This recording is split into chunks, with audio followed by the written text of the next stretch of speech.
নমস্কার, আশা করি সবাই খুব ভালো আছেন। মনের কোণে নতুন একটা ব্লগে আপনাদের অনেক অনেক স্বাগত। কদিন ধরে টানা বৃষ্টি হয়ে চলেছে, যার জন্য গাছের পাতাগুলো যেন আরও বেশি সবুজ দেখাচ্ছে। আর ফুল গাছগুলোর তো প্রতিটা ডালে ডালে ফুল ফুটে রয়েছে। গত এক সপ্তাহ ধরে আমাদের মধ্যে একটা ঝড় বয়ে গেল জানেন। আমার শ্বশুর মশাই হঠাৎ করে অসুস্থ হয়ে পড়েছিলেন, তাই ওর পাপাকে যেতে হয়েছিল। এদিকে আমাদের তো হোম ডেলিভারির ব্যবসা রয়েছে, সেই কাজগুলো আমাকে একা হাতে সামলাতে হয়েছে। মা শুধু রান্নাটা করে দিত, এদিকে বাজার, দোকান, কোম্পানিতে খাবার পৌঁছানো সবই আমাকে করতে হয়েছে। তাই আমি একদমই সময় পাইনি ভিডিও দেওয়ার। এখন আমার শ্বশুরমশাই একটু ঠিক আছে, তাই ওর পাপা আজকে রাতে ফিরবে। শুধু আজ দিনটাই আমার ডিউটি, কাল থেকে ওর পাপাই সব করবে।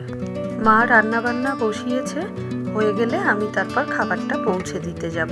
ছেলেরও এক্সাম কাছে চলে এসেছে, তাই একটু ওর লেখাগুলো লিখে দিচ্ছি। এদিকে আমি এত কাজের মধ্যে বসে বসে লিখে যাচ্ছি, আর যার পরীক্ষা তার অবস্থা দেখুন, হাতে মোবাইল নিয়ে বসে রয়েছে। ওর সব কিছু ভালো লাগে, শুধু পড়া বাদ দিয়ে। দুপুর এখন 1টা বাজে, আমি একটা টোটোয় করে এসেছি খাবারটা কোম্পানিতে পৌঁছানোর। ওই যে দূরের বিল্ডিংটা দেখছেন, এই কোম্পানিতেই খাবার যায়। 1 ঘন্টার মতো ওয়েট করব, তারপর ওদের হয়ে গেলে টিফিন বক্সটা নিয়ে বাড়ি যাব। কটা দিনের জন্য একজনকে রেখেছি, যে খাবারটা সার্ভ করে দেবে। বাড়িতে গিয়ে বিকেল হলেই আবার কালকের জন্য বাজার দোকান শুরু করতে হবে। সন্ধে এখন 6:30টার মতো বাজে। ছেলেকে ওর পিপির বাড়িতে পড়তে দিয়ে আমি বাজার দোকানগুলো করে নিয়ে যাব, তাই বেরিয়েছি। দেখছি রাস্তায় বিশাল ভিড়, আজকে উল্টো রথ। আমার ছেলেকে রথে ঘোরানোর মতো সময় হলো না, তাই ওর পিপিকে বলেছি ও ওদের সাথে রথ দেখে রাতে বাড়ি ফিরবে। ভাবছি যাবার সময় একটু চিকেন নিয়ে যাব, রাতে একটু কোরিয়ান্ডার চিকেন করে রাখবো। ওর পাপার তো ফিরতে অনেকটাই রাত হবে, ট্রেন লেট আছে। এই যে এই রথটার জন্যেই এত ভিড়।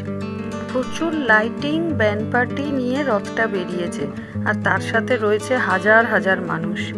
তাই ভাবছি দাঁড়িয়ে দাঁড়িয়ে আমিও যদি একটু পাটা গলাতে পারি, তাহলে একটু রথের দড়িটা টানা যায়।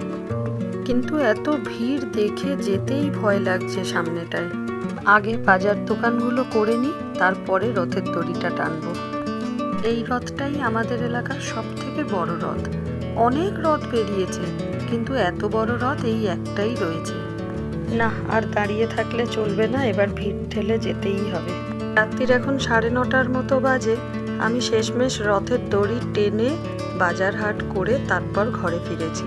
ছেলেরও ফিরতে দেরি হবে, আর ওর পাপা আস্তে আস্তে তো রাত্রি 2টো বেজে যাবে। ট্রেন অনেকটাই লেট। মা রুটিগুলো করে রেখেছে, আমি চিকেনটা করে নিয়ে একটু রেস্ট নেব। সারাদিন প্রচুর পরিশ্রম হয়েছে জানেন। কদিন ধরেই কাজের চাপ, তার উপরে একটা টেনশন। আমার নিজেরই যেন অসুস্থ মনে হচ্ছে নিজেকে। মায়েরও শরীরটা ভালো নেই, মায়ের পায়ের ব্যথাটা আবার বেড়েছে।